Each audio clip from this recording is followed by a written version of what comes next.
შეგვიძლია გავესაუბროთ აქციის მარშის ორგანიზატორებს. გიორგი, ის რისის ყველაზე მეტად ეშინია ალბათ ქართულ ოცნებას, აი ამ ერთობის და ერთიანობის თქვენ დღეს აჩვენეთ. რა გაქვთ სათქმელი? მთავარი სათქმელი თქვენი რა არის?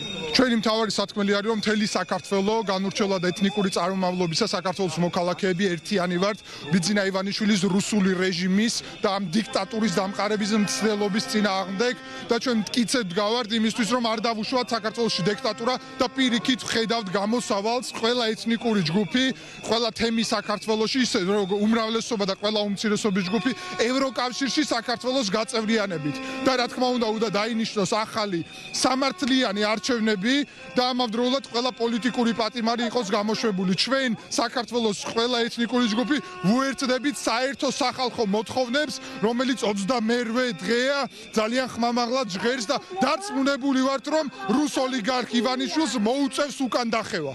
დიდი მადლობა.